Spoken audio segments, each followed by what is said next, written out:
Hey everybody, you see that truck out there?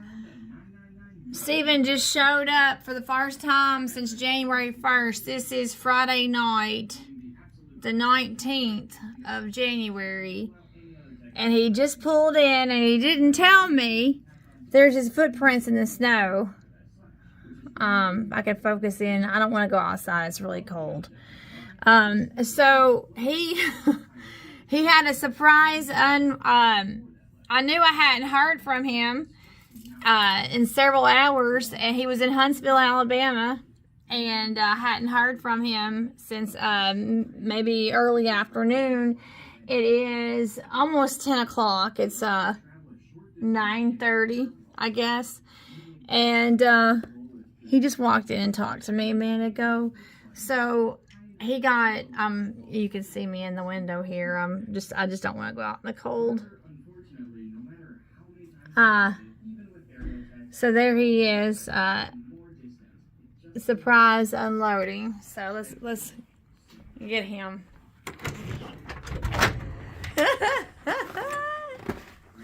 There's the man of the hour. There's the man of the hour. So tell everybody what you just told me about how you got a phone call like late. At 4:30 they called me and asked me if I was willing to unload the load, if I would take it off the trailer. And I said, yeah, I'll take it off the trailer. When do you want it off? She said, well, there's another guy on the phone. He wants to talk to you. So I got on the phone and he said, can you come down to this other address? It's 13 miles. Yeah, give it to me. So I went down there and we unloaded at 5 o'clock. So. Yeah, and you didn't call to tell me. It was just a surprise. You didn't call to tell me that you were going to be home, and you were just going to surprise me. Are you surprised? Very surprised. Oh. So, was that the intention that you? Yeah. Well, generally you call before I go to bed, so you didn't call, so you got a surprise. So. Well, I was on the phone. Surprise!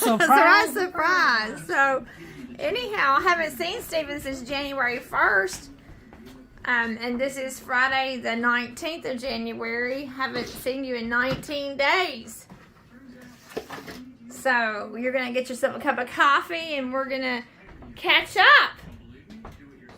First I gotta get all the mold out of here. I know nobody cleaned it. Hey, no, that's not true. I washed that out. It doesn't smell too good. I didn't. I washed your coffee. I'll run some water through it. So Smells nasty. Well, I cleaned it out. Welcome home. Welcome home. You knew you were gonna surprise me. Welcome home. That's my job. That's my job. Yeah, it's 9:40 at night, and I have been on the phone for about 2 hours with a friend, and I was catching up with a friend, and I heard a familiar sound. Heard them brakes go. Psh. I heard a familiar sound. So anyway, happy to see you, Steven. Happy to see you, Whoopie Bee. Welcome home. Welcome me. Love you. Love you too. Okay, well, we have a lot to catch up with. Woo. Okay, love you. Well, hey, before we cut everybody off, kind of give a summary of how you've been sitting on this load since Wednesday, right? Yeah, so I picked up the load on Wednesday. Said I might have to sit on it until Thursday. So I got there 2 or 4 o'clock in the afternoon. And as soon as I got off the interstates to cut over to Huntsville, none of the roads were plowed. So that's not good. And so when I got closer to Huntsville, it was a mess. And then when I got on the street that I had to deliver on, it was just covered in ice and nobody was around. I thought, oh crap. And on the internet it said they were open, but there wasn't nobody there. And so I called the broker and they made some phone calls and they said, well, they're supposed to be open. And then the guy stopped by and said, yeah, we haven't been open all week, and we don't know when we're going to open. I said, well, better be finding out what's going on. So they said, yeah, we got a hold of them. They don't know when they're going to be open, but they don't want you to go anywhere. They're willing to pay you to sit here. I go, how much is that? $250 a day. I said, well, I guess it's better than a drop in the bucket. So anyway, so that was Wednesday. Thursday went by, and then all the Friday. And right at 4:30, I got a phone call. Said, "Hey, would you be willing?" Because that, like in the last 2 hours, all the snow melted. So In the last 2 hours, all the snow. yeah, up until 2 hours before 4:30, there was still snow on the ground. But all of a sudden, the wind came up and it all melted. So If they hadn't unloaded you today, then you would have said over Saturday and Sunday. yeah. Because they don't come to work on Saturday and Sunday. Well, they originally when she called me, she said, "Will you be willing to unload it tomorrow?" I said, "Yeah, I'll unload it tomorrow." But then, like I said, she said the guy was on the phone. He said, "Can you come over here right now?" I said, "Yeah, I can come over."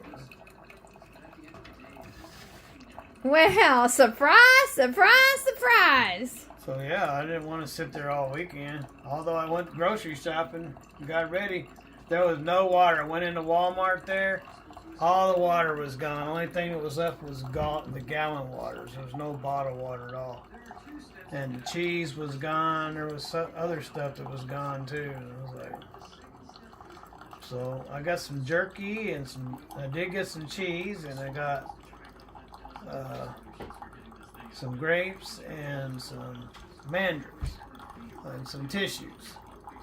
So I was like, yeah, because I was going to take a bath last night and found I didn't have no water. I was, uh-oh, better go get some water.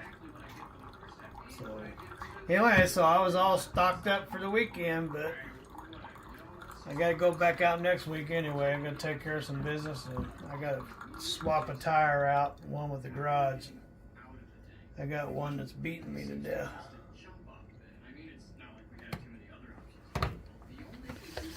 Well, all right, Steven. I'm going to post this video tonight to let everybody know that you're home.